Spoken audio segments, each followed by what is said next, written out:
Stay connected with the world through WION. Like the page on Facebook. Follow us on Twitter for new alerts. Instagram for videos and images. And the website for the latest news, views and analysis. WIONews.com. World is one.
Gravitas tells you stories which others won't. And tonight we will tell you about this new strategic map that is being drawn. They say your enemy's enemy is your friend. Is that the foundation of the new defense bridge between India and America? This is what separates us from others who claim to be telling you global stories that matter. In the last 3 days, WION has been traveling across Syria. You are in Latakia city right now. Tell us, what is the situation on ground at Gravitas? We don't just tell you stories.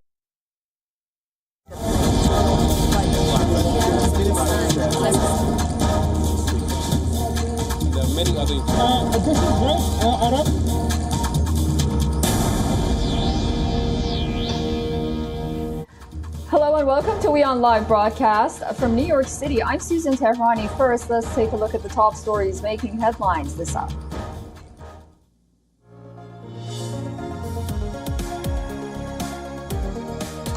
On a surprise visit to Kyiv, NATO chief Jens Stoltenberg says Ukraine's NATO membership path will be discussed at Alliance's summit in July.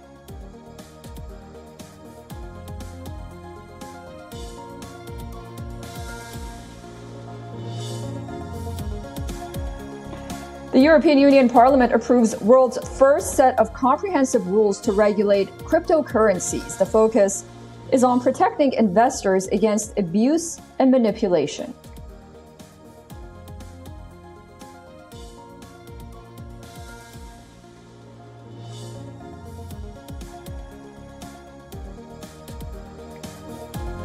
The 171 Egyptian soldiers captured by Sudanese paramilitary have returned home. Multiple countries look to pull out their nationals as fighting rages for a sixth straight day. At least 270 reported killed.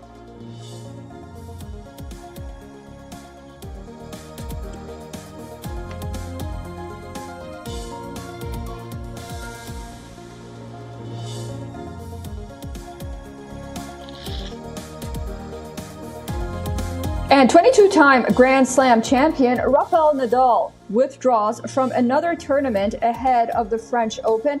The Spaniard will now miss next week's Madrid Masters as he continues to recover from his hip injury.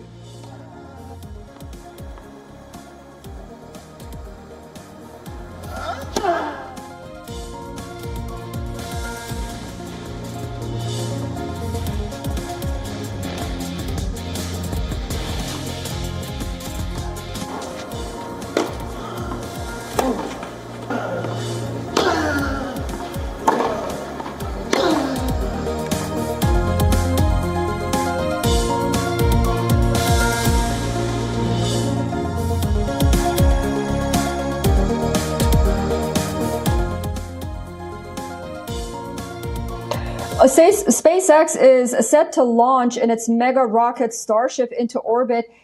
We have live visuals right now, and we're going to cut to that.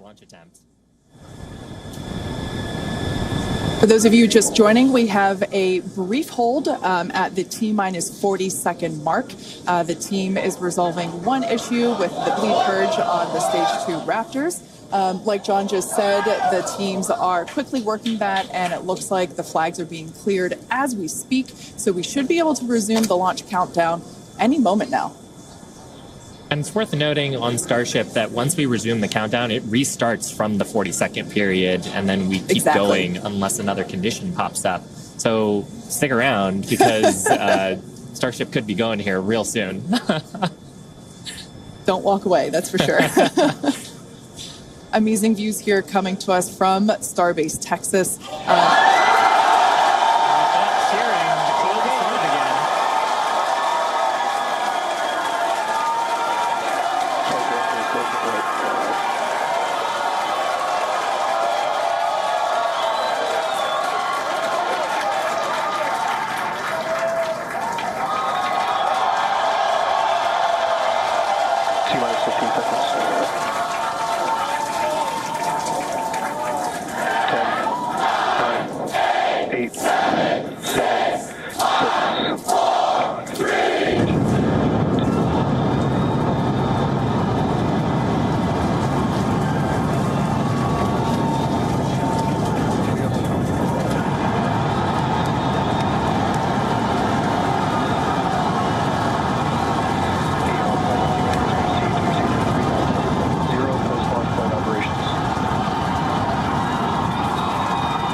Chamber pressure is nominal. 2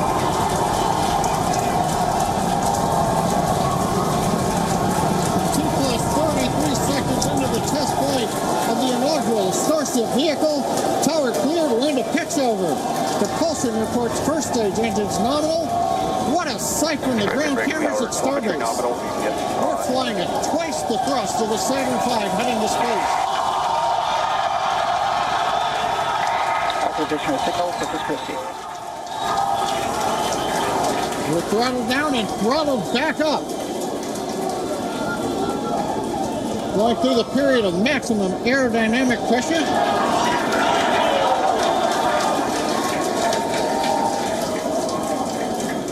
As the velocity increases, the density of the atmosphere is decreasing. Max Q. Lessening stress on the vehicle. The call out, max Q now.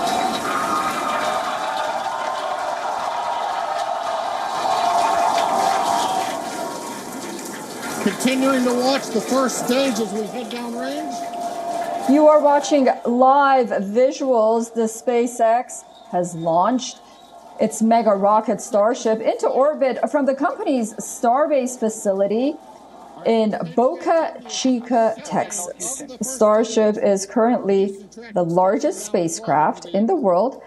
It stands at about 393 feet. SpaceX eventually hopes to use this spacecraft to explore the moon and Mars and even transport humans there one day. It could also be a workhorse for transporting Starlink satellites as well. As we prepare for stage separation. Now, after stage separation, the first stage will flip and begin a boost back maneuver for landing in the Gulf. You may remember SpaceX had to delay this launch by a few days, but finally, today was the day that it launched. Continuing it was scheduled. 2 minutes, 40 seconds. Let's get ready for main engine and the off. launch did take place. The world's largest spacecraft. Beginning the flip for stage separation.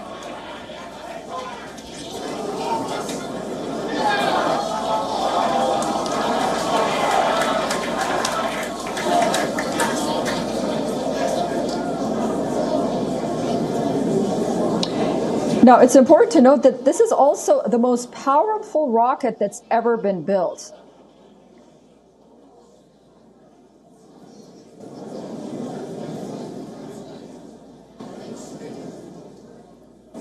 And as we mentioned, this is an effort that marks the second launch for Starship, a successful one.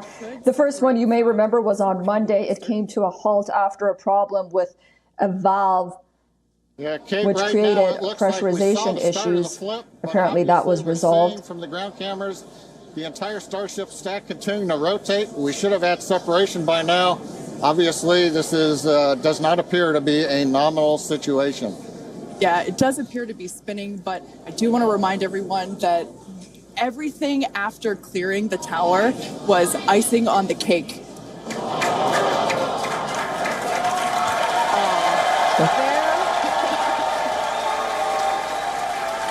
Now, we did learn before the launch that Starship will complete nearly one full lap of the planet, re-entering Earth's atmosphere near Hawaii. It's also expected to splash down in the Pacific Ocean about an hour and a half after liftoff. Everyone here absolutely pumped to clear the pad and make it this far into the test flight, the first integrated flight of the booster and the Starship vehicle. Live view there of our control center at Starbase, which we refer to as Star Command. As we said before, obviously we wanted to make it all the way through, but to get this far, honestly, is amazing. Well, if you're just joining us, Starship just experienced what we call a rapid unscheduled disassembly, or a RUD, during ascent. But now this was a development test. This is the first test flight of Starship, and the goal was to gather the data, and as we said, clear the pad and get ready to go again. So you never know exactly what's going to happen, but as we promised, excitement is guaranteed. And Starship gave us a rather spectacular end to what was truly an incredible test thus far.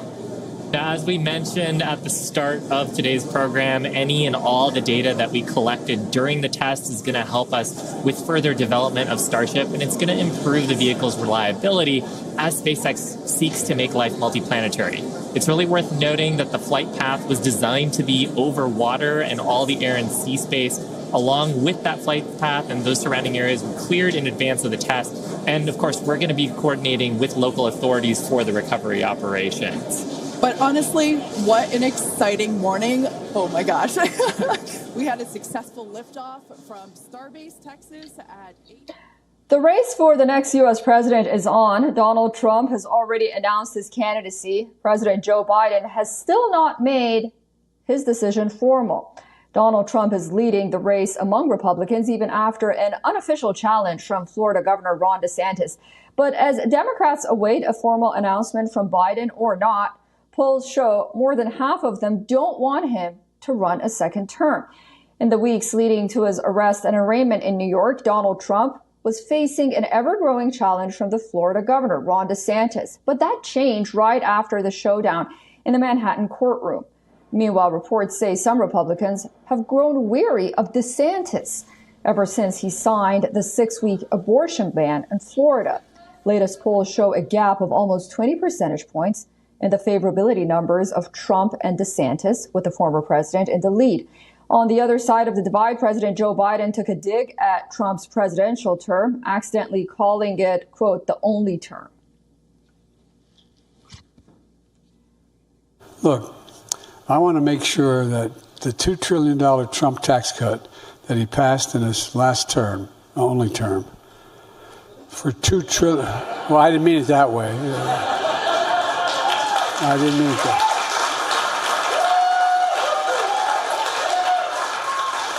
But they want to take that $2 trillion tax cut that overwhelmingly helped the super. I don't know how many you guys benefit from that tax cut, to make it permanent. Well, even if Biden didn't meant it that way, those words could come back to haunt him very soon before facing Trump in the next poll year if he does decide to run. Biden, as of now, has a new challenger within the Democratic Party. The contender is Robert Kennedy Jr., who has officially launched his presidential campaign after his surprise announcement. And now the nephew of former President John F. Kennedy is pulling no punches against his own party. Democrats and independents who are Americans first. This is what happens when you censor somebody for 18 years.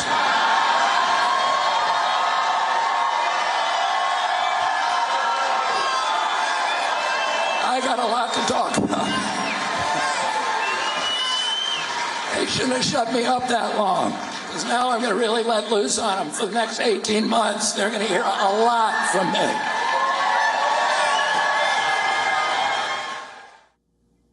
We are joined by Christina Iona Dragomir, a political analyst and commentator.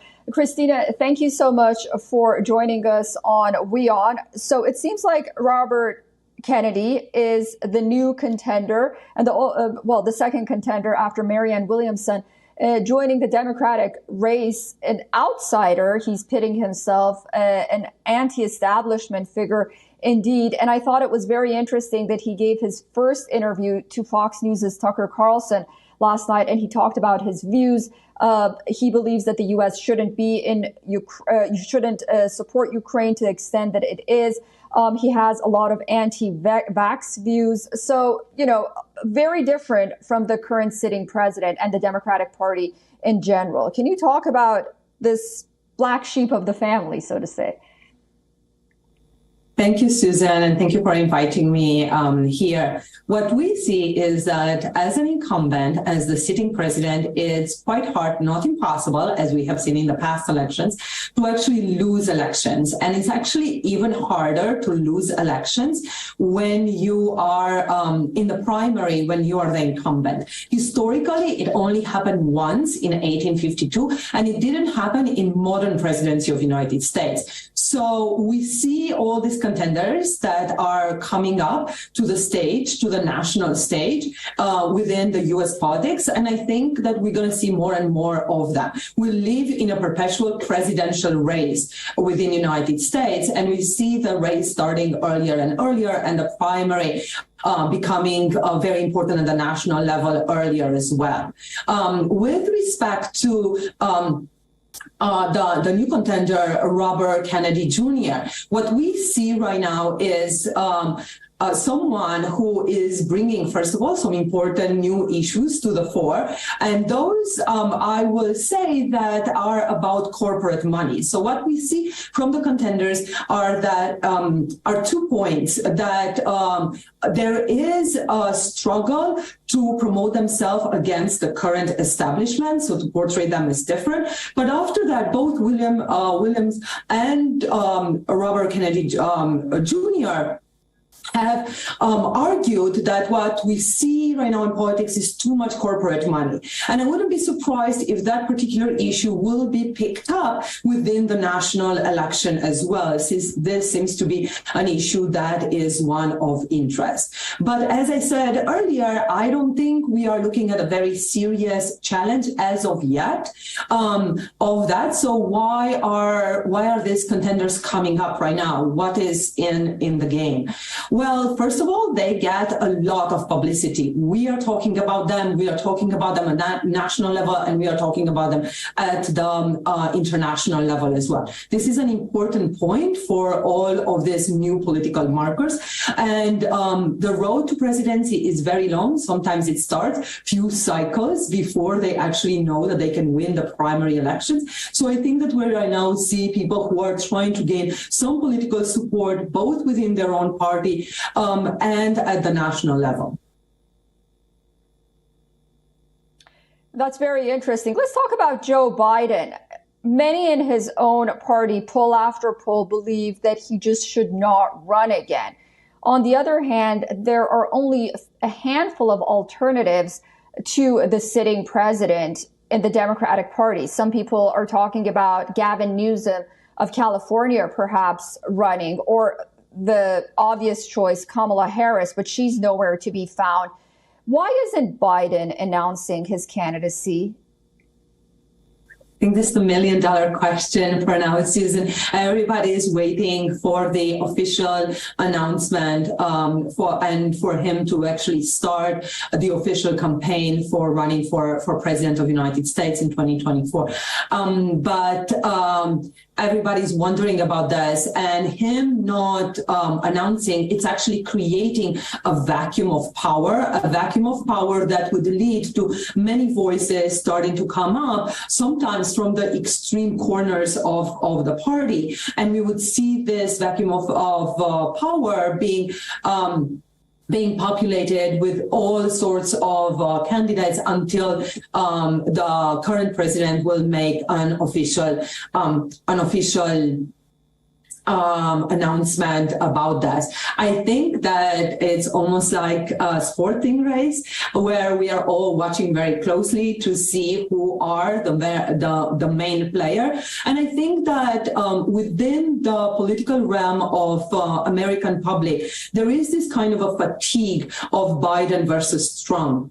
And you see that very many people are wondering if these two candidates are the best candidates that the parties could support. And that, I think, what would be interesting to see in this particular race is to see if anybody will be branching out and to look for the independent candidates, because this is definitely going to be a very tight race. The country is very polarized, so every vote is going to count. So depending on who are the independent candidates, they can take votes from the main candidates, from the political parties, and they can therefore tilt the elections towards one or the other.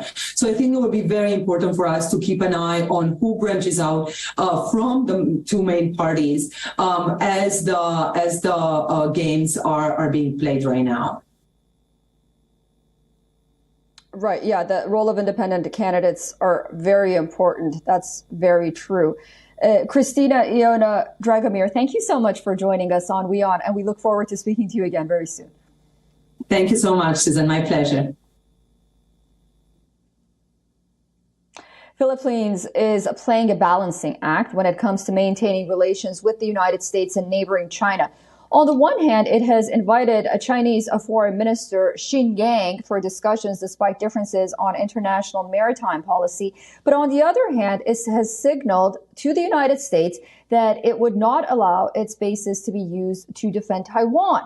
Chinese Foreign Minister Xin Gang will be traveling to the Philippines from the 21st to 23rd of April in a bid to boost relations. This will be his first visit to the Southeast Asian nation since assuming office at the end of last year. His visit comes after Philippine President Ferdinand Marcos Jr. visited Beijing in January.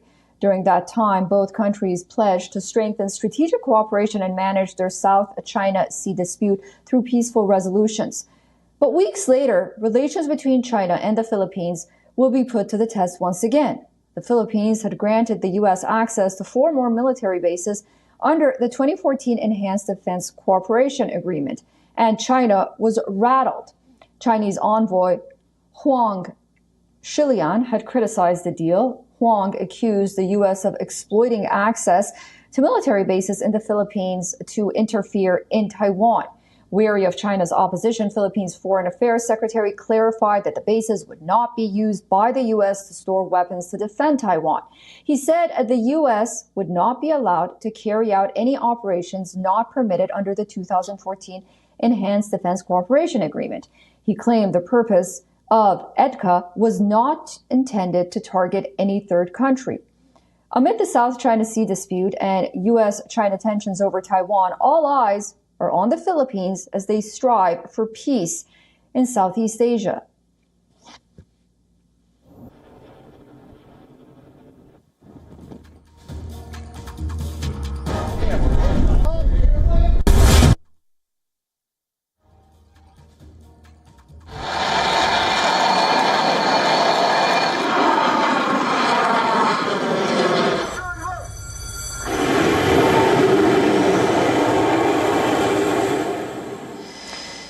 Calling China the common threat that both the United States and India face in the Indo-Pacific region, U.S. Indo-Pacific Commander Christopher Aquilino has signaled boosting bilateral relations with New Delhi to effectively counter China. Calling India its critical partner, the U.S. top commander spoke of the assistance Washington is providing India to develop its defense industrial base. He said India faces the same security challenges as the primary security challenger that the U.S. does. In the past 3 years, tensions at the Indo-China border have heightened significantly. China has been claiming hundreds of kilometers from India's northeast state of Arunachal Pradesh. In the Ladakh region, too, India has thwarted many intrusion attempts by China at the line of actual control with heavy army presence there. Since the onset of the Russia-Ukraine war, Washington has been banking more on India, as India has persistently maintained a neutral stance, with China and U.S. tensions escalating like never before over several issues like the spy balloon and Beijing's open support for Russia.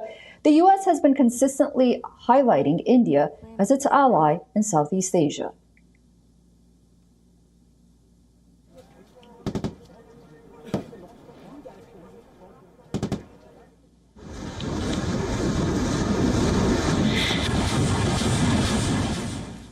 Thank you so much for staying with us and watching WION Live Broadcast from New York City. I'm Susan Tehrani, and I'll see you tomorrow. But don't go away. A lot more news and headlines coming up next. Only on WION.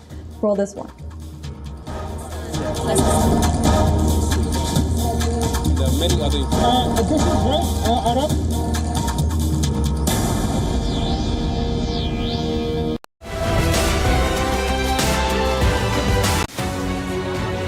Gravitas tells you stories which others won't. And tonight we will tell you about this new strategic map that is being drawn. They say your enemy's enemy is your friend. Is that the foundation of the new defense bridge between India and America? This is what separates us from others who claim to be telling you global stories that matter. In the last 3 days, WION has been traveling across Syria. You are in Latakia city right now. Tell us, what is the situation on ground? At Gravitas, we don't just tell you stories from selected countries from around the world.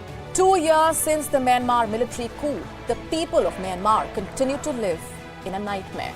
Because it does not suit their propaganda, or because they are too scared to speak truth to power.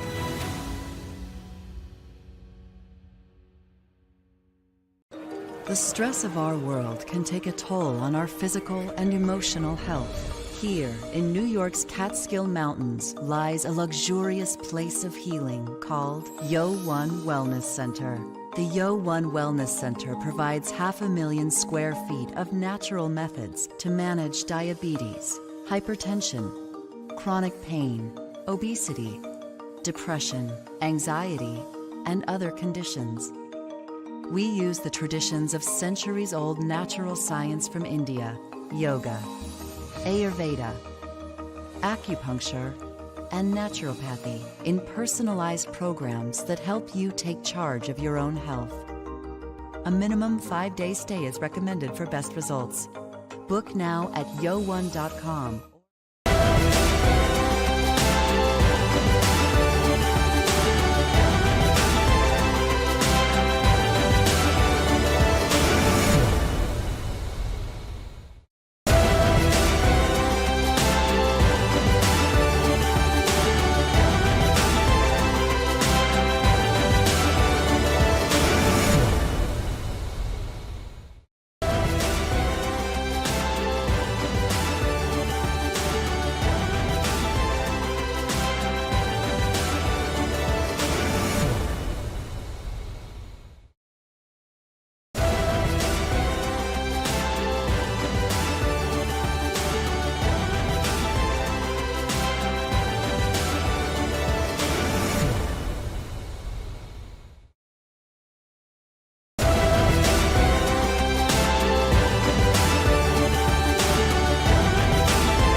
Stay connected with the world